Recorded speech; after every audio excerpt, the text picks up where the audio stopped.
మనం ఈరోజు ధ్యానం చేస్తున్నటువంటి అంశం ఏంటంటే మొదటి సమూయేలు గ్రంథము మొదటి అధ్యాయంలో కొన్ని వచనాలని ధ్యానం చేస్తున్నాం. ఈరోజు ధ్యానాంశం ఏంటంటే ఫలభరితమైన ప్రార్థన, లేదంటే దేవుని దగ్గర నుంచి జవాబు తీసుకొచ్చేటువంటి ప్రార్థన ఏ విధంగా ఉంటుంది. మనకంతా కూడా మాదిరి బైబిల్ గ్రంథంలో ఉన్నటువంటి భక్తులే కాబట్టి చాలాసార్లు మనము ఎలాంటి ప్రార్థన చేయాలి అని ఆలోచించిన వారు అలాంటి సమస్యతో బైబిల్లో ఎవరైనా ఉన్నారా అని ఆలోచన చేస్తూ ఉంటారు. కాబట్టి ఈరోజు ఒక స్త్రీని మనము ఆవిడ యొక్క ప్రార్థనా విధానాన్ని ఆలోచించబోతూ ఉన్నాము. చాలామంది ఇలా అనుకుంటారు, ఆవిడ ప్రార్థన తన బిడ్డల కోసం చేసుకుంది కాబట్టి నేను ఆ స్టైల్లో ప్రార్థన చేయకూడదు, నేను నా సమస్య వేరు కాబట్టి నేను ఏ విధంగా ప్రార్థన చేయాలో నాకు తెలియడం లేదు, నేను ఎలా ప్రార్థన చేయాలో నాకు నేర్పించండి అని సేవకులను అడుగుతూ ఉంటారు. ప్రార్థన మనం చేస్తూ ఉన్నప్పుడు, దేవునితో మనం మాట్లాడుతూ ఉన్నప్పుడు అనేక సందర్భాలలో ప్రార్థనలో ఉన్నవాళ్ళు చాలా బలవంతులుగా మారుతూ ఉంటారు. నీ కృప నాకు చాలును అనే మెసేజ్ చెప్పాను కదా నేను. ఆ వర్తమానంలో అసలు మనకి బలంగా ప్రార్థన రావాలంటే మనకు ఉన్నటువంటి బలమైన సమస్యలే మనకి ప్రార్థనను నేర్పిస్తాయని కొంతవరకు మనందరికీ అర్థమైంది. ఈ రోజుల్లో క్రైస్తవులు ఏం చేస్తున్నారంటే రకరకాల ప్లేసెస్కి తిరుగుతూ ఉన్నారు ప్రార్థనా జవాబుల కోసం. అంటే ఆ పాస్టర్ గారు ప్రార్థన చేస్తే కార్యం అవుతుంది, ఈ పాస్టర్ గారు ప్రార్థన చేస్తే కార్యం అవుతుంది, ఆ గోపురానికి వెళితే కార్యం అవుతుంది, ఈ గుడికి వెళితే కార్యం అవుతుంది, ఇక్కడ చర్చ్కి వెళితే కార్యం అవుతుంది, ఇంకో చోట అలా తిరుగుతూ ఉన్నారు. అయితే ఈ స్త్రీ తన జీవితంలో ఎలాంటి ప్రార్థన చేసిందో కొన్ని విషయాలు మనకు తెలుసుకుంటే, చాలా పవర్ఫుల్ ప్రేయర్ చేసింది హన్నా అనేటువంటి స్త్రీ. మొదటి సమూయేలు గ్రంథం మొదటి అధ్యాయంలో ఆవిడకి మనకు కనబడుతుంది. ఆవిడ ఏమేమి చేసింది, ఆవిడ ప్రార్థన చేయడానికి షిలోహు వచ్చినట్లుగా మనం అక్కడ చూస్తాం. ఎవ్రీ ఇయర్ వాళ్ళ మందిరానికి వెళ్ళేటువంటి అలవాటు, పాత నిబంధన గనుక వాళ్ళు ఎవ్రీ వీక్ చర్చ్కి వెళ్ళే అలవాటు ఉన్నవాళ్ళు వాళ్ళ కారు. వాళ్ళు ఇయర్లీ వన్స్ మాత్రమే, అది ఎత్తైనటువంటి పర్వతం మీద, కొండ మీద ఉన్నటువంటి ఆ మందిర భాగము దగ్గరికి వాళ్ళు వెళ్ళి సంవత్సరానికి ఒకసారి మొక్కుబళ్ళు చెల్లించి యెహోవా దేవుని సన్నిధిలో వాళ్ళు ప్రార్థనలు చేసుకుని మొక్కుబళ్ళు తీర్చుకుని బలులు అర్పించి వస్తూ ఉండేవారు. అది ఆ దినాలలో ఉన్నటువంటి కట్టడ. అలాగే ఎవ్రీ ఇయర్ వీళ్ళు వెళుతూ ఉన్నారు. ఈ సంవత్సరం మాత్రం హన్నా కొంత సిద్ధపాటుతో అక్కడికి వెళ్ళినట్లు మనం చూస్తాం. ప్రార్థన ఎలా చేయాలి అనే అంశాన్ని నేను మీతో మాట్లాడుతున్నాను, జాగ్రత్తగా వినండి. ఇందాక నుంచి నేను చెప్తున్నాను ఏమంటే, ప్రార్థన ఈ రోజుల్లో చాలామంది వాళ్ళు చేసుకోవడం లేదు, సేవకులకు అప్పగించి నిమిషానికి ఇది అవసరత, ఇది అవసరత, ఇది అవసరత, ఇది అక్కరత అని చెప్తూ ఉన్నారు. ప్రార్థన రిక్వెస్ట్ ఇవ్వడంలో ఎటువంటి తప్పు లేదండి, ఇవ్వచ్చు. కానీ ఇక్కడ హన్నా ప్రార్థనా రిక్వెస్ట్ ఏలీకి ఇచ్చేసి వెళ్ళిపోయిందా, లేకపోతే ఆవిడ ఏం చేసింది అనేది ఈరోజు మనకు చాలా ప్రాముఖ్యమైనటువంటి విషయం. ఈమె షిలోహు మందిరానికి వచ్చింది. ఆ రోజు వచ్చి ఆమె ఎలా వచ్చిందంటే తన హృదయం అంతా సిద్ధపాటు చేసుకొని వచ్చింది అక్కడికి. జాగ్రత్తగా గమనించండి, ఇది ఫస్ట్ పాయింట్. ప్రార్థనకు మీరు ఉపక్రమించే ముందు సిద్ధపాటు చాలా అవసరము. మీరు సిద్ధపాటు కలిగే ప్రార్థనా సన్నిధిలో, దేవుని యొక్క సన్నిధిలో ప్రార్థన కొరకు సిద్ధపడి కూర్చోవాలి అక్కడ. ఇప్పుడు మీరు అందరూ కూడా మంగళవారం ప్రార్థన ఉంది అని చెప్పాను నేను. ఉదయకాల సమయం నుంచి కూడా ఈరోజు ప్రార్థన చేసేటప్పుడు సేవకులు నేను తప్పకుండా రిసీవ్ చేసుకోవాలి. లేదంటే ప్రార్థన ఇంతంతసేపు చేస్తున్నారు నిస్సి సంఘ సభ్యులు, గంట చేస్తున్నారు. ఆ శ్యామల అనే ఆమె మరి 40 నిమిషాలు చేసేశారు, ఇంకొక ఆమె అరగంట చేసేశారు, ఇంకొక ఆమె 20 నిమిషాలు చేసేశారు. అబ్బాయి ఎప్పుడు పాస్టరమ్మ గారు లైవ్లోకి వస్తే బాగుండు, మాకు ప్రార్థన చేసేస్తే బాగుండు, లేకపోతే వాక్యం చెప్పేస్తే బాగుండు, ఎంతసేపు నిద్ర వచ్చేస్తుంది అనుకుంటారు కొంతమంది. కూర్చున్న బహుశా నాతో మీరు అందరూ అలాంటి వాళ్ళు కాకపోవచ్చు, ఇంకా మిగతా వాళ్ళు కూడా విషయాలు తెలుస్తాయని చెప్తున్నాను. గంట సమయము వాళ్ళు ప్రార్థన చేయడానికి వాళ్ళు సిద్ధపడి 12 o'clockకే కూర్చుంటారు కొంతమంది. ఇప్పుడు శ్యామల అనగా, ఎలిజబెత్ అనగా, లేకపోతే ప్రమీల గారు, వీళ్ళందరూ సమయానికి కూర్చుంటారు. కొంతమంది మా వాళ్ళు కూడా ఉన్నారు, సమయానికి కూర్చోరు, నాకు తెలుసు ఆ సంగతి. వాళ్ళు 1 గంటకు జాయిన్ అవుతారు, వాళ్ళు 12:30కి జాయిన్ అవుతారు, లేకపోతే అటు ఇటు తిరుగుతూ ఉంటారు, వాళ్ళకి కనిపించరు. ఇలాంటి వాళ్ళకి నేను ప్రార్థన ఇవ్వలేకపోతూ ఉంటాను అక్కడ. వాళ్ళు సిద్ధపడి కూర్చుంటారు. కొంతమంది నాకు తెలుస్తుంది, సమస్తం కూడా నాకు అర్థమవుతుంది, తెలుస్తుంది. సిద్ధపడి కూర్చున్న వాళ్ళు ఖచ్చితంగా గంటసేపు అలా ప్రార్థన చేయగలుగుతూ ఉంటారు. వాళ్ళు సిద్ధపాటు ఎంత అవసరం అంటే, ఇప్పుడు మన హన్నా గారు సిద్ధపడి హృదయములో అంతా ఒక సిద్ధపాటు కలిగి షిలోహు మందిరానికి వచ్చి ఒక మూలకు వెళ్ళిపోయి ఒక చోట కూర్చొని తాను సిద్ధపడినదంతా కూడా దేవుని సన్నిధిలో చెప్పుకోవాలని, ఎవరికి అభ్యంతరకరంగా లేని ప్లేస్ని ఎంచుకొని అక్కడికి వెళ్ళి కూర్చొని స్టార్ట్ చేసింది ఆవిడ. ఇది సిద్ధపాటు. మీకు చాలా జాగ్రత్తగా మీరు అబ్జర్వ్ చేస్తే చాలా విషయాలలో ఎదుటి వ్యక్తి మీదకి మనము యుద్ధానికి వెళ్ళేటప్పుడు సిద్ధపాటు చాలా అవసరం అవుతుంది. సైనికులు ఉన్నారు, వాళ్ళందరూ కూడా ఒక యుద్ధానికి వెళ్ళేటప్పుడు వాళ్ళ యొక్క సైన్యాన్ని వార్మప్ చేసుకుంటూ ఉంటారు. ఆ సైన్యాన్ని సిద్ధపాటు చేసుకుంటూ ఉంటారు. ఆ కాల్బలం ఎంత ఉంది, మన యుద్ధ రంగంలో ఏమేమి ఆయుధాలను ఉపయోగిస్తామో వాటి యొక్క ఆ సిద్ధపాటు కలిగి, మనుషులు కూడా సిద్ధపాటు కలిగి వాళ్ళందరూ కూడా వాళ్ళ బాడీని యాక్టివేట్ చేసుకొని సిద్ధపరచబడిన వారే యుద్ధ రంగంలోనికి అడుగు పెడతారు. మీరు కుస్తీ పోటీలు అంటారు, చూసారా ఎప్పుడైనా?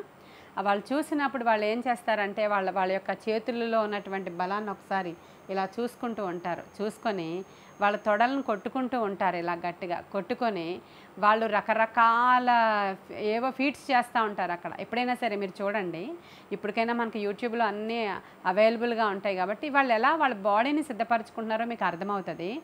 అయితే ఎవరైతే ప్రత్యర్థి ఉన్నాడో అటువైపు ఉన్న వాని యొక్క బలాన్ని ఎస్టిమేషన్ వేసుకుంటూ క్రూరమైన ముఖం ఇతని ముఖాన్ని పెట్టుకొని కొంచెం కక్ష లాంటిది పెట్టుకొని పళ్ళు బిగించుకొని చేతులను ఇలా పెట్టుకుంటూ ఎక్కడ నేను వాడికి గుద్దాలో, ఎక్కడ వాడిని నేల కోల్చాలో, ఏం చెయ్యాలో అనేటువంటి సిద్ధపాటుతో ఇక్కడే లోపలంతా సిద్ధపడుతూ ఉంటాడనమాట. అతని మైండ్, అతని కన్నులు, అతని బాడీ ఎదుటున్నటువంటి శత్రువుని నేల పడద్రోయడానికి అవసరమైనటువంటి సిద్ధపాటు తన బాడీలో డైరెక్ట్గా కనిపిస్తూ ఉంటుంది. మనకి డైరెక్ట్గా కనిపిస్తూ ఉంటుంది. కోపం గల మొహం పెట్టుకుని నవ్వుతూ ఎవడు కూడా ఎంటర్ అవడు అక్కడ. నవ్వుకుంటూ షేక్ హ్యాండ్ ఇస్తూ కుస్తీ పోటీల్లో ఎవరు వెళ్ళరు, మీరు చూడండి. అది కాదు యుద్ధంలో మనం ఎంటర్ అయ్యేది. అంటే వీళ్ళందరూ కూడా వాళ్ళ యొక్క బాడీస్ని వార్మప్ చేసుకోవడం అంటారు, సైన్యాన్ని సిద్ధపరుచుకుంటూ ఉంటారు. అలాగే ప్రార్థన చేసేవానికి సిద్ధపాటు చాలా అవసరము. ఇది మీరు నోట్ చేసుకుంటే నోట్ చేసుకోండి. ఫస్ట్ పాయింట్, మీరు ప్రార్థన ఎలా చేసుకుంటున్నారో మీకు తెలుస్తుంది. ఏదో ఇలా టైం చూశారు, టైం అయిపోయింది, ఫ్యామిలీ ప్రేయర్ టైం అయిపోయింది కాబట్టి గబగబా వెళ్ళిపోయి 7 అయిపోయింది రా ప్రార్థనకి అంటే ఒకరు కంప్యూటర్ దగ్గర, ఒకరు ఫోన్ దగ్గర, ఒకరు తింటూ ఒకరేమో ఇంకెక్కడో కూర్చొని ఏదో ఫోన్లో ఎవరితోనో మాట్లాడుకున్న వాళ్ళు అలా వచ్చేసి మీరందరూ ఫ్యామిలీగా కలిసి ప్రభా ప్రభా అని ఒక పాట పాడేసి ప్రార్థన చేస్తే అది ఏ ఫలభరితంగానూ ఉండదు. అది ఒక ఆచార సంబంధమైన ప్రార్థనా విధానం అది. ఓకే, ఫ్యామిలీ ప్రేయర్ను పక్కన పెట్టేయండి. మీరు వ్యక్తిగత ప్రార్థన అప్పటి వరకు ఏవేవో ఫోనుల్లో మీ అమ్మగారికి ఫోన్ చేసి, మీ అక్కకి ఫోన్ చేసి, మీ తమ్ముడికి ఫోన్ చేసి, లేకపోతే నీ కొలీగ్కి ఫోన్ చేసి, నీ పక్కవాడికి ఫోన్ చేసి మాట్లాడి అమ్మ మా పాస్టమ్ గారు మాకు టైం ఇచ్చారండి, 2 అయిపోతుంది, నేను ప్రార్థనకి వెళ్ళిపోతున్నాను అని వెళ్ళి కూర్చోండి. No use. సిద్ధపాటు లేని ప్రార్థన మీరు ఖచ్చితంగా చెయ్యలేరు. సిద్ధపడాలి. హన్నా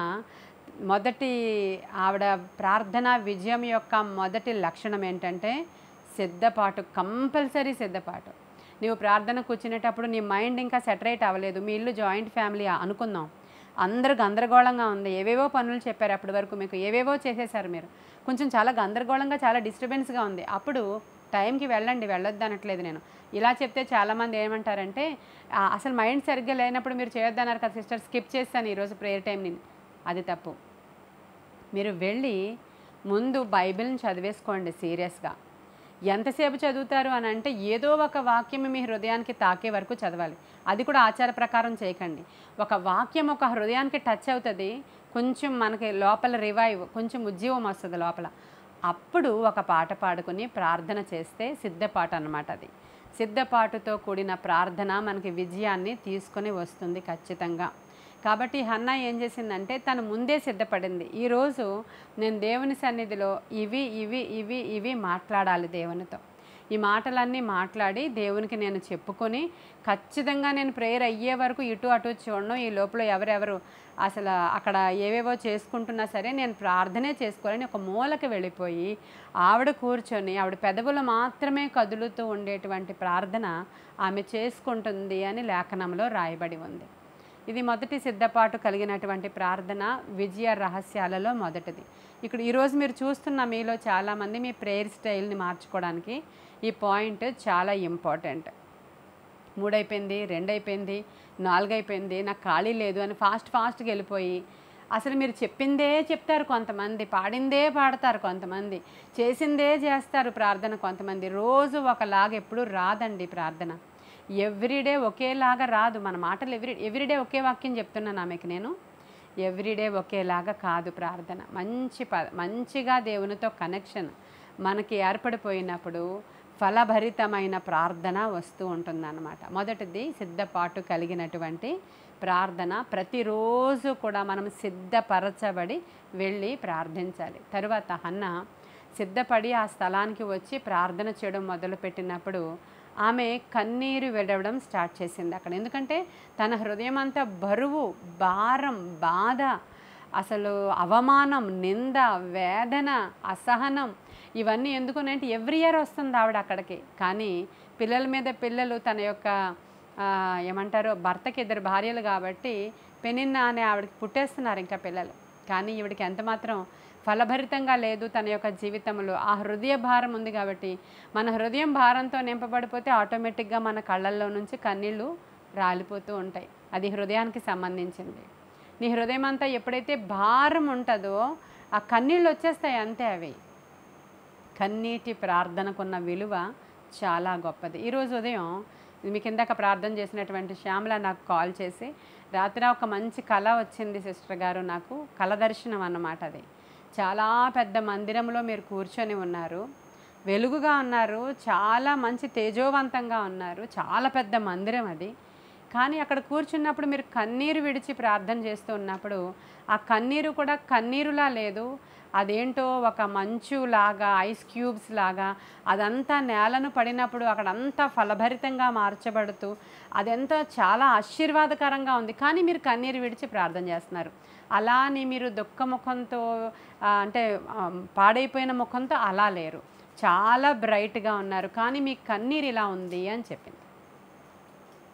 అప్పుడు నేను ఈరోజు మీకు హన్నా గురించి చెప్పాలి అని ఆమె ఫోన్ నాకు వచ్చాక నేను నిర్ణయించుకున్నా. కన్నీరు విడిచి ప్రార్థన చేస్తూ ఉన్నాను ఈ మధ్యకాలంలో. నాకు ఒక 2 years బ్యాక్ వరకు కన్నీరు విడిచి ప్రార్థన చేసే అనుభవం నాకు లేదు. నేను ప్రార్థన చేసేదాన్ని, గంభీరంగా ప్రార్థన చేసేదాన్ని. ఎవరైనా సమస్యలు వస్తే ఆ సమస్యల కొరకు వేదనతో ప్రార్థన చేసేదాన్ని. హృదయంలో రోదన ఉండేది, బయట కన్నీళ్ళు ఎప్పుడు వచ్చేవి కాదు నాకు. హృదయంలో వేదన ఉండేది, రోదన ఉండేది హృదయంలో వాళ్ళ కొరకు. నేను కన్నీరు రావు, నాకు భారం కలిగి ప్రార్థన చేసేదాన్ని. ఒక 2 years బ్యాక్ వరకు నాకు కన్నీటి ప్రార్థన అనుభవం లేదు.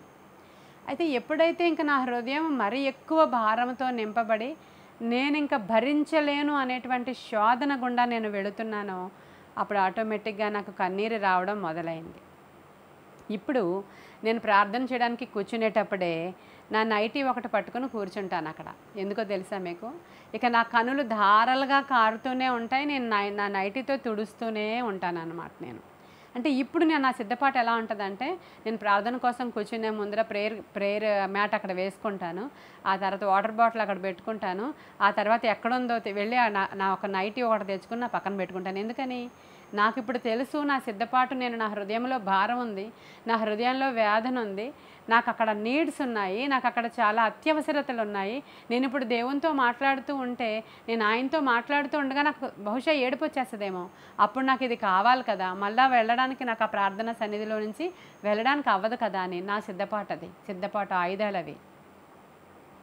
కాబట్టి నేను సిద్ధపడిన దాననే కూర్చున్నాను. అలా కాకుండా మామూలుగా వచ్చి కూర్చుండిపోయి ప్రార్థన చేసేస్తున్నాను, మధ్యలో ఇలా అయిపోతుంది, మధ్యలో ముక్కు వెళ్ళి క్లీన్ చేసుకోవాలి, ఇవన్నీ మళ్ళీ లేస్తాను, డిస్టర్బెన్స్ అయిపోద్ది. వద్దు, నాకు డిస్టర్బెన్స్ వద్దు. నా ప్రేయర్ ఎలా నడుస్తుందో నేను సిద్ధపరచబడిన దాననే అక్కడ కూర్చోవాలి. శ్యామల చూసిన దర్శనం ఎగ్జాక్ట్గా కరెక్ట్ అన్నమాట. ఈరోజు ఏమని, నేను కన్నీరు కారుస్తున్నాను ప్రభా, అది ఎక్కడికి వెళ్ళిపోతున్నాయి కన్నీటి విత్తనాలు, కన్నీటి ప్రార్థన చేస్తున్నాను, నా ప్రార్థన ఆలకించండి అని ప్రభుని అడుగుతున్నా. హన్న అదేవిధంగా తను కన్నీరు కారుస్తూ ప్రార్థన చేస్తుందంట.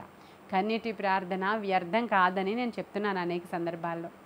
ఎందుకంటే చాలామంది ఈ రోజుల్లో మనమేమి పేదవాళ్ళం కాదు, అడుక్కునే వాళ్ళం కాదు, ఎవరో బీదవాళ్ళం కాదు. అలా ఏడుస్తూ ప్రార్థన చేయకూడదు. దేవునికి అది చిరాకు. గంభీరంగా చేయాలి. మనం కుమారులము కుమార్తెలము హక్కుపూర్వకంగా అడగాలి, పౌరుషంగా చేయాలి అనేది నేర్పిస్తున్నారు. ప్రతిదానికి ఒకటే ఆయుధం పనికిరాదండి. ఒక తల్లి హృదయవేదనతో కన్నీరు విడిచి ప్రార్థన చేస్తే పరిశుద్ధ అగస్టస్ పుట్టాడంట అక్కడ. కన్నీటి ప్రార్థనకి చాలా పవర్ ఉంది. అలా అని చెప్పి అస్తమాను మీరు ఏడుస్తూ ప్రార్థించండి అని నేను చెప్పట్లా. ప్రార్థనలో రకాలివి. మనం ఈరోజు ఒక ఉన్నతమైనటువంటి ప్రార్థన అనుభవం కలిగినటువంటి ఒక స్త్రీని మీ ఎదుటిగా నేను తీసుకొస్తూ ఉన్నాను. ఆవిడ పేరు హన్న. చాలామంది పిల్లలు పుట్టడానికి ప్రార్థన చేయడానికే హన్న పనికొస్తుందని మీరు అనుకుంటారు, కానీ కాదు. ఆవిడ ప్రార్థన చాలా పవర్ఫుల్. నేర్చుకోవాల్సిన పాయింట్స్ ఈరోజు నేర్చుకోండి. ఈమె ఏం చేస్తుందంటే కన్నీరు విడిచిచు ప్రార్థన చేస్తుందంట హన్న. ఈ కన్నీటి విలువ ఎంత గొప్పదంటే దేవుని దగ్గర కీర్తనల గ్రంథంలో ఈ మాట రాయబడి ఉంటుంది మీకు.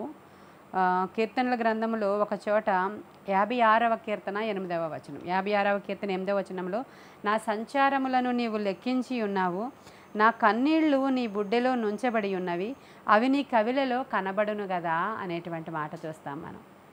కీర్తనకారుడు రాస్తున్నాడు, నా కన్నీళ్ళు నీ బుడ్డెలో ఉంచబడి ఉన్నవి, నా సంచారములన్నీ కూడా నీవు లెక్కించావు నాయన, నా కన్నీళ్ళు అయితే నీ కవిలలో కనబడుతున్నాయి కదా. అంటే మనం ఇక్కడ నుంచి పరలోకానికి పంపించేటువంటి వస్తువులు ఏమైనా ఉన్నాయా అంటే, మనం వచ్చేటప్పుడు ఏమీ తీసుకొని రాము, వెళ్ళేటప్పుడు ఏమీ తీసుకొని వెళ్ళాం. పోనీ మనం ఏమైనా పైకి అక్కడ పంపిస్తున్నామా అంటే, మనం విత్తుకున్నటువంటి విత్తనాలు తాలూకా బ్లెస్సింగ్ ఒకటి ఉంటుంది అక్కడ. తరువాత మన దగ్గర నుంచి డైరెక్ట్గా మన శరీరం నుంచి వచ్చినటువంటివి ఏమైనా ఉన్నాయా అంటే, ఈ కన్నీళ్ళు ఆయన దగ్గర కవిలలో భద్రపరచబడి ఉంటాయంట. హల్లెలూయా. హిజ్కియా ప్రార్థన చేస్తున్నాడు ఒకరోజు. యెషయా వచ్చి చెప్తున్నాడు, అయ్యా నువ్వు చనిపోతావని చెప్పినప్పుడు కన్నీరు విడిచి ప్రార్థన చేయగా దేవుడు ఒక మంచి మాట చెప్తారు. మీరు అది 2వ రాజుల గ్రంథము 20వ అధ్యాయము 5వ వచనంలో చూడండి. 2వ రాజుల గ్రంథము 20వ అధ్యాయం 5వ వచనంలో ఆయన అంటాడు, నీవు తిరిగి నా ప్రజలకు అధిపతి అయిన హిజ్కియా యొద్దకు పోయి ఏమి చెప్పాలనుకుంటున్నానో ఈ విషయాన్ని హిజ్కియాకి చెప్పు అని చెప్తున్నాడు. అదేమని చెప్తున్నాడంటే, నీవు కన్నీళ్లు విడుచుట చూచితిని, నీ ప్రార్థన నేను అంగీకరించి ఉన్నాను, నేను నిన్ను బాగు చేసేదను. బాగుందా? నీవు కన్నీళ్లు విడుచుట నేను చూచితిని, నీ ప్రార్థన నేను ఆలకించి ఉన్నాను, నేను నిన్ను బాగు చేసేదను అని చెప్పారండి. ఎవరు చెప్పారు ఈ మాటలు? దేవుడే చెప్తున్నాడు. నీ కన్నీళ్లు నేను చూశాను అని చెప్తున్నాడు. ఒకసారి మీరు జ్ఞాపకం చేసుకోండి. ఈ రోజుల్లో మీరు కన్నీళ్ళు అనవసరమైన వ్యక్తుల దగ్గర విడుస్తూ ఉంటారు. కన్నీళ్ళు అనవసరమైన వ్యక్తుల దగ్గర విడుస్తూ ఉంటారు. ఏ సేవకుల దగ్గరికి వెళ్ళి మీరు ఏడవకండి. ఏ ప్రేయర్ వారియర్స్ దగ్గర కూడా మీరు ఏడవకండి. ఏ విధమైన పాస్టర్స్ దగ్గరికి వెళ్ళి కూడా మీరు ఏడవకండి. మీ రిక్వెస్ట్ ఇస్తే ఇవ్వండి, మీ బాధ చెప్తే చెప్పండి, ఉత్తరాల రూపంలో సేవకులకు రాయండి, తప్పులేదు. ఫోన్ చేసి మా బాధ ఇది అని చెప్పండి, కానీ ఏడవద్దు. ఎవరి దగ్గర ఏడవాలి? కేవలము దేవుని సన్నిధిలోనే. మీరు ఇక్కడ పాస్టర్ గారి దగ్గర ఏడ్చేస్తారు, పక్కింటి వాళ్ళ దగ్గర ఏడ్చేస్తారు, మనుషుల దగ్గర ఏడ్చేస్తారు, మీ భర్త దగ్గర ఏడ్చేస్తారు, మీ భార్య దగ్గర ఏడ్చేస్తారు, మీ పిల్లలకు కూడా ఫోన్ చేసి ఏడ్చేస్తారు. అయిపోయినాయి మీ కన్నీళ్ళు. ప్రార్థనకు వెళ్ళేసరికి మొండి వాళ్ళ కూర్చుంటారు అక్కడ. ఒక మొండితనం రాదు, ఇంకేడుపు. దేవుని మీద కోపం వచ్చేస్తూ ఉంటుంది, దేవుని మీద నిష్ఠూరాలు వేసేస్తూ ఉంటారు. ఏదో కూర్చున్నాను, ఏం చేయను, కూర్చున్నాను, నాకేం రావట్లేదు ప్రార్థన, ఏడుపు కూడా రావట్లేదు అని చెప్పిన వాళ్ళు చాలామంది నాకు తెలుసు. దేవుని మీద తిరుగుబాటు. మీరు మనుషుల దగ్గర ఏడ్చేశారు, మనుషుల దగ్గర చెప్పేసుకున్నారు, మనుషుల దగ్గర బాధలన్నీ కక్కేశారు, ఇంకేం మిగిలాయి మీకు దేవుని దగ్గర చెప్పుకోవడానికి? ఈ హిజ్కియా ఏమైనా యెషయాను కూర్చోపెట్టుకుని కౌగిలించేసుకొని యెషయా యొక్క షాల్ పట్టుకుని ఏడ్చేశాడు అక్కడ? యెషయా చెప్పి వెళ్ళిపోయిన తర్వాత యెరూషలేము గోడ తట్టు అతని ముఖము త్రిప్పుకొని ప్రభువు చూస్తుండగా కన్నీరు విడిస్తే అవి ఆయన దగ్గరికి వెళ్ళాయండి. జాగ్రత్త. ఈరోజు మీ కన్నీరు ఎక్కడ చెప్తున్నారు? ఇంకా 24 గంటలు మనుషుల దగ్గరేనా మీ యొక్క రిక్వెస్ట్లు చెప్పేది? దేవుని దగ్గరికి వెళ్ళి కన్నీరు విడిచి ప్రార్థన చేసే అనుభవం చాలా గొప్పదండి అది.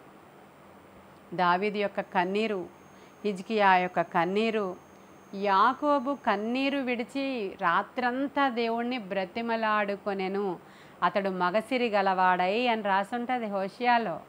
మగసిరి గలవాడు అంటే ఎలా ఉంటాడంటే ఇంకెప్పుడు ఏడవకుండా గంభీరంగా అసలు నేను ఏదైనా చేయగలను, నా దగ్గరికి ఎవడైనా రండి మీ సంగతి తెలుసుని అన్నట్లు ఉంటారేమో అనుకుంటారు మీరు మగసిరి గలవాడై అనే మాటకి. కానీ యాకోబు మగసిరి గలవాడై కన్నీరుతో ప్రార్థన చేశాడని రాసి ఉంటుంది. మీకు తెలుసా అండి అది? కాబట్టి హృదయ భారము కలిగి కన్నీటి ప్రార్థన నీ అక్రతల కొరకు, నీ అవసరతల కొరకు చేసేటువంటి ప్రార్థనా విధానం నీకు ఉండాలి. సేవకులకి ప్రార్థన రిక్వెస్ట్లు ఇవ్వండి అందరూ. అంటే మీరే కాదు, ఇక్కడ నాతో పాటు ఈరోజు ఈ గూగుల్ మీట్లో ఉన్న వాళ్ళే కాదు, రేపటి దినాన్ని యూట్యూబ్లో వింటారు కదా, వాళ్ళందరికీ పనికొస్తుందని నేను చెప్తున్నాను. సేవకుల దగ్గరికి వెళ్ళి రిక్వెస్ట్లు ఇవ్వచ్చు, కానీ ప్రార్థన దేవుని సన్నిధిలోనే చేయాలి మీరు. హన్నాకి ఏలీ దగ్గర నుంచి ఒక ప్రాఫెసీ వచ్చింది. ఆ ప్రాఫెసీ రావడానికి ముందు ఆవిడ ఈ పనులన్నీ చేసింది. ఇప్పుడు మీకు కూడా దేవుని దగ్గర నుంచి ఒక ప్రాఫెసీ రావడానికి ముందు ఈ పనులన్నీ మీరు చేయాలి. ఎవ్రీడే చేయాలి. మనం నూతన నిబంధన భక్తులం ఎడతెగక ప్రార్థన చేయాలి, విసుగక ప్రార్థన చేయాలి, మెలకువగా ఉండి ప్రార్థన చేయాలి, గంట సమయం ప్రార్థనలలో గడపాలి. ఇక థర్డ్ పాయింట్లోనికి వెళ్ళిపోదాం. కన్నీటి ప్రార్థన విలువ అంత గొప్పది. థర్డ్ పాయింట్లో ఎంతసేపు చేయాలండి? ఇక్కడే ఎంతసేపు చేసింది హన్నా అని మనం ఆలోచన చేస్తే, ఆమె కన్నీళ్లు విడుస్తూ తన యొక్క కనులు మూసుకొని పెదవులతో ఏవో మాట్లాడుతూ ఉందంట. ఆమె పెదవులతో ఆమె 1 సమూయేలు 1:11 యెహోవా సన్నిధిని ప్రార్థన చేయుచుండగా ఏలీ ఆమె నోరు కనిపెట్టుచుండెను. ఏలీ ఆమె నోరుని చూస్తున్నాడంటే ఏం చేస్తుంది ఆమె నోటితో ఏదో మాట్లాడుతూ చాలాసేపటి నుంచి నోరు అలా మెదుపుతూ ఉందంట ఆమె. అదే ఇక్కడ మూల భాష అంటారు. దీని యొక్క ట్రాన్స్లేషన్స్ మనకి ఇంగ్లీష్లో వేరేగా, తెలుగులో వేరేగా, అలా ఇవన్నీ కూడా ట్రాన్స్లేషన్స్ కదా. ఆ మూల భాషలో ఆమె చాలాసేపటి నుంచి మాట్లాడుతూ ఉంది అని రాయబడి ఉందంట దాంట్లో. అంటే ప్రార్థన చాలా ఎక్కువ సమయం చేస్తూ ఉంది అని అర్థం. ప్రార్థనకి సమయం చాలా ఎక్కువగా ఆమె కేటాయించింది అని అర్థం అండి. చాలా ఎక్కువసేపు. ఎంతసేపు ప్రార్థన చేయాలండి సిస్టర్ గారు, మీరు ఎంతసేపు చేస్తారని నన్ను అడుగుతూ ఉంటారు. మీరు ఎన్నిసార్లు బైబిల్ చదువుతున్నారని ఒక పాప అడిగింది కదా నన్ను ఎవరో. అలా ఎంతసేపు ప్రార్థన చేస్తారు అంటే 5 నిమిషాలా, 10 నిమిషాలా? ప్రార్థన చేసేటప్పుడు మాత్రం టైం చాలామంది చాలా ఎక్కువసార్లు చూసేసుకుంటూ ఉంటారు. ఏమో గంటలు చేసేసుకుంటున్నారేమో అని భయపడిపోయి టైం చూసేసుకుంటూ ఉంటారు అన్నమాట చాలామంది. ఎంతసేపు చేయాలి ప్రార్థన అంటే ఎక్కువసేపే చేయాలి. మీరు కనిపెట్టి సిద్ధపడి దేవుని సన్నిధిలోకి వెళ్ళి కూర్చొని మీ బాడీని సిద్ధపరచుకొని, మీ ఆత్మని సిద్ధపరచుకొని, దేవునితో కనెక్ట్ అయ్యి ముందుగా ప్రభువుని స్తుతించి నీ అవసరత చెప్పి నీ భారం అంతా కూడా దేవుని దగ్గర మాట్లాడుకోవడానికి సమయం పడుతుంది. మరి ఎంత సమయం మీరు ప్రార్థన చేసుకుంటున్నారో చెప్పాలి నాకు ఈరోజు. మీరు ఎంత సమయము ప్రార్థన చేసుకుని రిక్వెస్ట్ ఇస్తారు? నాకు ఇంకా తగ్గలేదండి, నాకు ఇంకా కార్యం జరగలేదండి, నాకు ఇంకా ఏమీ తెలియలేదండి, నాకేమీ అనిపించలేదండి, నాకు అసలు అవ్వలేదండి అని చెప్తున్నటువంటి మీరు ఎంతసేపు ప్రార్థన చేసుకుని వచ్చి నా దగ్గర ప్రాఫెసీకి వచ్చారు? ఒకసారి మిమ్మల్ని క్వశ్చన్ చేస్తే ఒకసారి ఇది ఆన్సర్ మీకు మీరే చేసుకోవాలి హృదయంలో.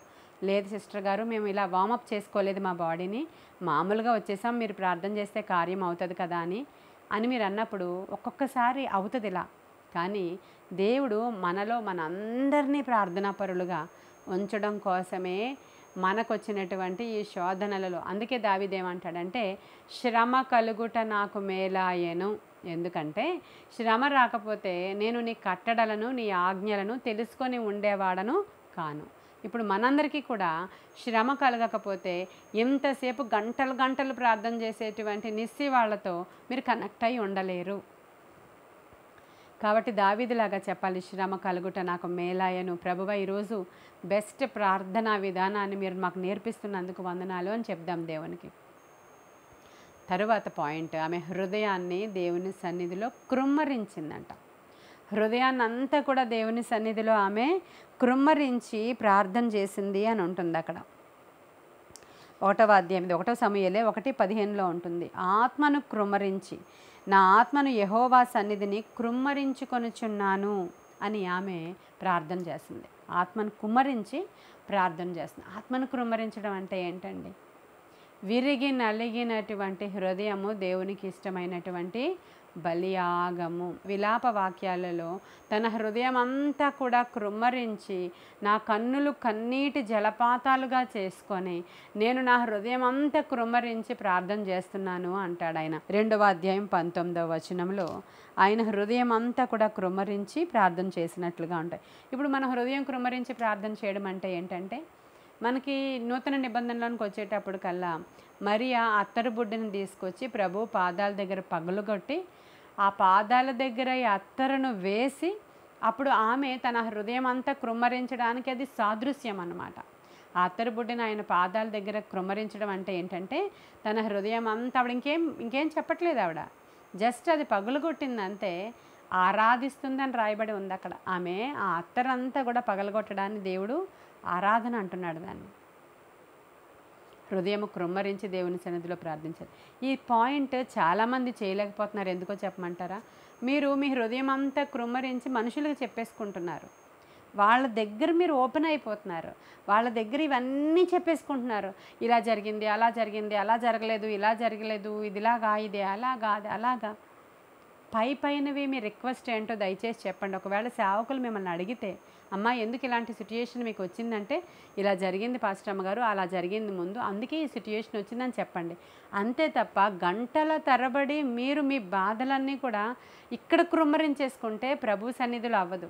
ఈ హన్న వాళ్ళ మమ్మీకి చెప్పలేదు, వాళ్ళ డాడీకి చెప్పలేదు, వాళ్ళ తోటికోడలకు చెప్పలేదు, ఇంకెవ్వరికి చెప్పలేదు. ఈ హృదయం కృమ్మరించుకోవడం నేను దేవుని దగ్గరికి వెళ్ళి కృమ్మరించుకుంటాను డిసైడ్ అయ్యి ఆవిడ వచ్చింది. ఇది ప్రార్థన రహస్యాలండి. హన్నా ప్రార్థన మనము నేర్చుకుంటే ఈరోజు తప్పకుండా గొప్ప సక్సెస్ చూస్తాం. మనం గొప్ప సక్సెస్ చూస్తాము.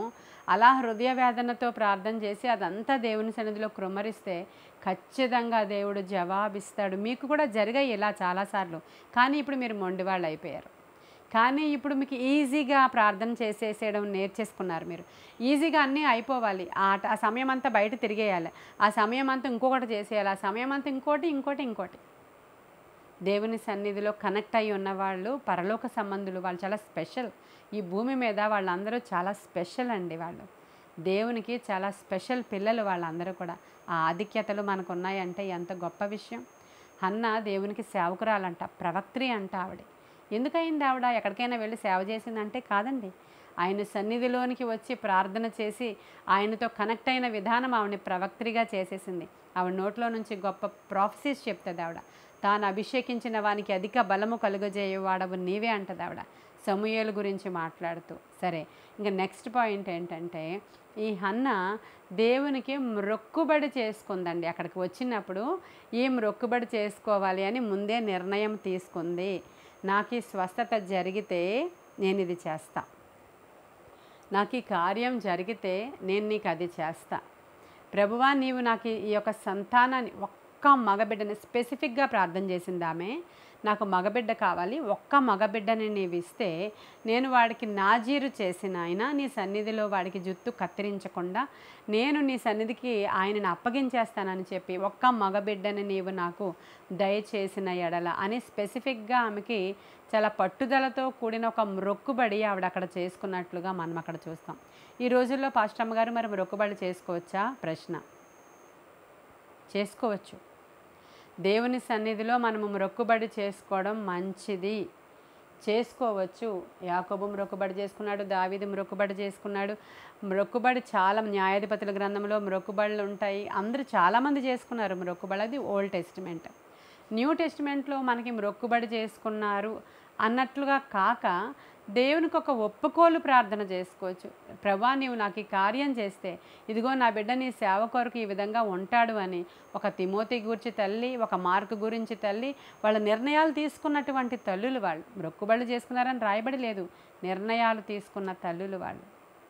వాళ్ళని విశ్వాసంలో పెంచిన తల్లులు. మార్కు ఒక దినాన వెళ్ళాడు, నేను ఉండలేను, నేను సేవ చేయలేను, పౌలు గారితో నేను అక్కడ ఉండలేనని చెప్పి వచ్చేసాడు వెనక్కి. కానీ తల్లి యొక్క డెడికేషన్, తల్లి యొక్క ఆ యొక్క హృదయ వాంఛ ఖచ్చితంగా మార్కు గారి పక్షంగా తర్వాత తీర్చబడింది. ఆయన సింహంలాగా తయారయ్యాడు తర్వాత. సరే మనం మొక్కుబడులు చేసుకోవచ్చు అంటే చేసుకోవచ్చు. దేవునికి ఇది ఇస్తాను, అది ఇస్తాను, లేదంటే నా ప్రార్థనా సమయాన్ని ఇంత పెంచుకుంటాను, నేను తెల్లవారుజామున కంపల్సరీ లేస్తాను, లేదంటే నేను కొన్ని సమర్పించుకుంటాను, నేను ఇలా తెల్లని వస్త్రాలే ధరించుకుంటాను. ప్రమీల గారు అనుకున్నారు, నేను ప్రతి ఆదివారం కూడా నేను తెల్లని వస్త్రాలే వేసుకొని వస్తాను, నాకు చాలా ఇబ్బందులు ఉన్నాయి, ఇరుకులు ఉన్నాయి, నా బిడ్డల నిమిత్తమై హృదయ భారం ఉంది, నేను ప్రతి ఆదివారం కూడా ప్రభు మందిరానికి వచ్చినప్పుడు నేను తెల్లని వస్త్రాలే వేసుకుంటాను. ఆవిడది మొక్కుబడి ఒప్పుకోలు, ఆవిడ మొక్కుబడి అది తప్పు, ఎవరు తప్పు పట్టడానికి వీల్లేదండి. దేవుడు చిన్న విషయాన్ని కూడా చాలా జాగ్రత్తగా చూస్తాడని నా జీవితంలో జరిగిన అనేక ఇన్సిడెంట్స్ నాకు తెలుసు. అవి ఇప్పుడు నేను డెలిబరేట్గా మీకు చెప్పడానికి అవ్వదు. నేను కొన్నిసార్లు కొన్ని ఒప్పుకోళ్ళు ప్రభు దగ్గర చేసుకున్నప్పుడు ఇది చాలా చిన్నదే కదా, పర్వాలేదులే అనుకున్నప్పుడు దేవుడు నాతో మాట్లాడుతూ ఉంటారు. అది చిన్నది కాదు. ఒకవేళ మీలో చాలామంది మొక్కుబడి చేసుకుని అది తీర్చలేకపోతున్నట్లయితే ఈరోజు మరలా అది రెక్టిఫై చేసుకోవాలని చెప్తున్నాను మీకు. ఒకవేళ మీరు ఏదైనా సరే ఇప్పుడు నాకు హీలింగ్ అయితే నేను ఇలా చేస్తాను అనేది మొక్కుబడి చేసుకోవాలనుకున్నా కూడా చేసుకోవచ్చు, తప్పు మాత్రం ఏమీ లేదు.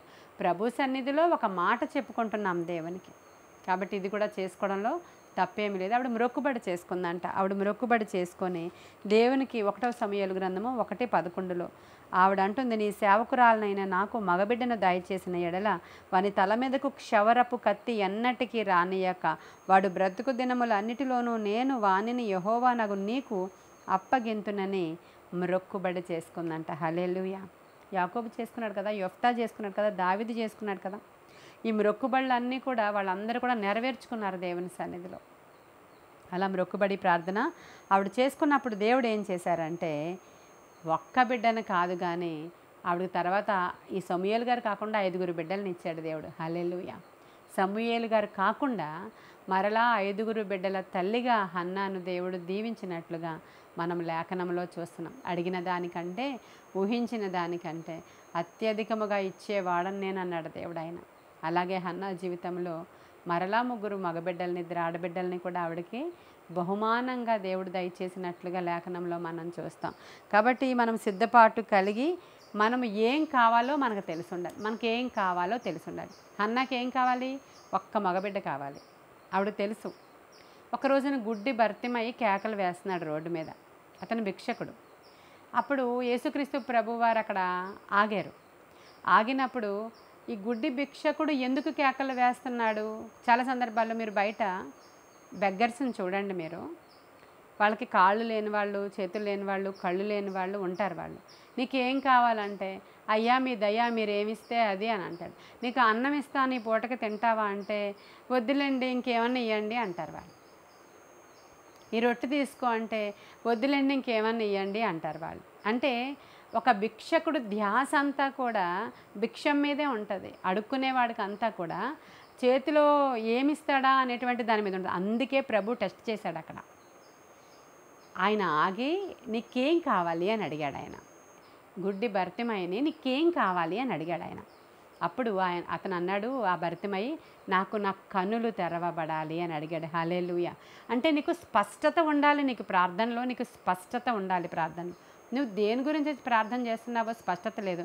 నువ్వు ఇలా చేస్తే చేయి ప్రభా, పోనీ అలాగన్నా చే, పోనీ ఇదన్నా చే, నేను ఇంకా అవన్నీ అడిగాను ఇంక వదిలేశాను కానీ పోనీ నా బిడ్డ కోసం ఇదన్నా చేయి ప్రభా, ఇది చేయి నువ్వు. పోనీ దేవునికి నువ్వు ఆప్షన్స్ ఇస్తూ ఉంటావు.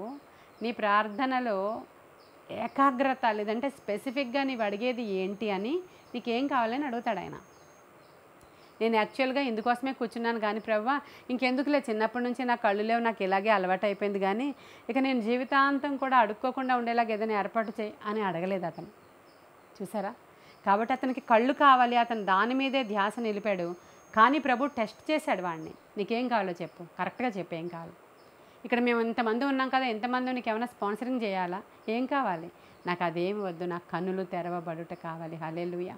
ఈరోజు మన ప్రార్థన అంశము ఏం కావాలో కరెక్ట్గా అడగండి దేవుణ్ణి. సిద్ధపాటు కలిగి కూర్చోండి. దేవునికి మొక్కుకొనట మంచిదే. కన్నీటి ప్రార్థన చాలా మంచిదే. దేవుని సన్నిధిలో ప్రార్థించిన తరువాత ఏలి అలా తన నోరు కనిపెడుతూ ఈమె ఎంతసేపటికి ఆమె లేవట్లేదు కదా, ఆమె ఇలా ఏడుస్తూ ఇలా కూర్చున్న ఆమె ఎంతసేపటికి లేవట్లేదు. నోటితో ఏదో అలా మాట్లాడుతూ ఉంటే మత్తురాలు అయిపోయింది అనుకున్నాడంట. అంటే అంతసేపు ఆవిడ ప్రార్థన చేశారని అర్థం. మత్తున్నవాడు అలా పడిపోతాడు కదా, త్రాగినవాడు. అలా అంతసేపు ఆవిడ చాలా ఎక్కువసేపు ఎంతసేపు చేయాలండి ప్రార్థన అని అడుగుతారు నన్ను. ఎక్కువసేపే చేయాలి ప్రార్థన. అంటే సమయాన్ని వ్యర్థం చేసుకుంటూ వ్యర్థమైన మాటలతో కాదు. కానీ ఇప్పుడు నేను చెప్పాను కదా, ఒక సిద్ధపాటుతో కూడిన ప్రార్థన చేసినప్పుడు అడిగిన దానికన్నా, ఊహించిన దానికన్నా అత్యధికమైన కార్యాన్ని హన్నాకి ఎలా చేశారో ఈ దినాన దేవుడు మనకి కూడా అలాగే చేస్తారు. కాబట్టి మీరు ఇక్కడ ప్రార్థనకు ఉపక్రమించడానికి ముందు, లేదంటే సేవకులతో ప్రార్థన, ఇప్పుడు సేవకులతో ప్రార్థన చేయించుకోవడానికి హన్నాకి టైం వచ్చింది. ఏలీ గారు వచ్చేసారు. ఆయన ఏమన్నాడంటే, అయ్యా నేను మత్తురాలను కాను అని చెప్పింది ఆవిడ. చెప్పినప్పుడు ఖచ్చితంగా నీకు దేవుడు వచ్చే సంవత్సరం ఈ దినానికి నీ కౌగిట ఒక మగబిడ్డను దేవుడు ఇస్తాడు అనగానే నా ప్రార్థన దేవుని సన్నిధిలో ఫలభరితంగా వెళ్ళిపోయిందనే నిశ్చయత ఆమెకి కలిగి ఇక ఆ రోజు నుంచి ఆమె దుఃఖముఖిగా ఉండడం మానేసిందంట. ఎంత కన్ఫర్మేషన్ హార్ట్లో వచ్చిందో చూడండి. ప్రార్థన చేసినప్పుడు ఆ కన్ఫర్మేషన్ని హార్ట్లో వచ్చింది అంటే ఖచ్చితంగా దేవుడు అద్భుతం చేస్తాడు అని అర్థం. అయితే డైరెక్ట్గా ఇలా వచ్చేసి ఇలా డబ్బుల మూట, లేదంటే స్వస్థత కోసం ఇలా వెంటనే దిగ్గున ఆ కుంటివాడు లేచినట్లు బహుశా అలా జరగకపోయినా దేవుడు ఖచ్చితంగా మన ప్రార్థన ఆలకించి గ్రాడ్యువల్గా అద్భుతాలు చేస్తాడు నీ జీవితంలో. కొన్ని సందర్భాల్లో వెంటనే కూడా జరుగుతాయి, ఇమ్మీడియట్గా కూడా జరుగుతాయి. కాబట్టి మన ప్రార్థన ఆ విధంగా చేయాలని ఈరోజు మీకు చాలా విషయాలు తెలిసాయని అనుకుంటున్నాను. నేను ఈ డౌట్లు మీకు ఉన్నాయి అని అనుకుంటున్నాను. అందుకే నాకు ఈ మాటలతో మాట్లాడమని దేవుని ప్రేరణ కలిగింది. కాబట్టి ఇవన్నీ కూడా మీ హృదయంలో భద్రం చేసుకోండి. ప్రార్థనకు ఉపక్రమించేటప్పుడు సిద్ధపడండి. దేవుని సన్నిధిలోనే కన్నీరు కార్చండి, మనుష్యుల దగ్గర వద్దు. ఈ పాయింట్ మీరు అందరూ నోట్ చేసుకోవాలి. ఎవరి దగ్గర మీరు కన్నీరు కార్చొద్దు. అలానే గంటల సేపు ఎవరి దగ్గర కౌన్సిలింగ్స్కి వెళ్ళొద్దు. ప్రభువు దగ్గరికే వెళ్ళండి. ప్రభు యొక్క మందిరంలోనికి. సహవాసం కూడా చాలా ఇంపార్టెంట్ మనకి. ఇప్పుడైతే మనకి మంచి సహవాసంలో ఉండడం, మంచి ప్రార్థనా పరులతో కలిసి ప్రార్థించడం, ఒకరి కొరకు ఒకరు భారము భరించి ప్రార్థనలు చేసుకోవడం. పౌలు ఎప్పుడూ చెప్తాడు, నా కోసం ప్రార్థన చేయండి అని చెప్తాడు ఆయన. ప్రభు చెప్తాడు. అంటే సమయం కూడా చాలా ఇంపార్టెంట్. సమయం చాలా ఇంపార్టెంట్. ప్రభు అంటాడు, ఒక గంట నాతో మేల్కొని మీరు ఉండలేరా? టైం చెప్తాడు ఆయన. కాబట్టి ఇంత సమయం అని లేదు, కానీ ప్రార్థనా సమయం ఎక్కువసేపు ఉండడమే చాలా మంచిది. ప్రభుతో అంత సమయము మనము కేటాయించి ప్రార్థించినప్పుడు అన్నావలే గొప్ప కార్యాలను చూడడానికి అవసరమైన కృప దేవుడు మనకు అనుగ్రహిస్తాడు. కొన్ని మాటలు దేవుడు మన వినికిడిలో దీవించును గాక. ఆమేన్. ప్రార్థన చేసుకుందాం. మహాపరిశుద్ధుడవైన తండ్రి, మహోన్నతుడవైన దేవ, సర్వాంతర్యామి, ప్రార్థన ఆలకించువాడా, గొప్ప కార్యము జరిగించమని, గొప్ప మేలుతో నింపమని నాయన, గొప్ప ఉపకారాలతో మమ్మల్ని నింపండి నాయన. నిజముగా బహుబలముగా ప్రార్థించే ప్రార్థనా సైన్యము తయారవ్వాలి ప్రభువా. వినిన వారందరూ కూడా వారి ప్రార్థనా సమయాలను పెంచుకోవాలి, ఆత్మతో నింపబడాలి. ఆత్మను సిద్ధపరచుకునే దేవుని సన్నిధిలో మా హృదయాలు కృమ్మరించాలి.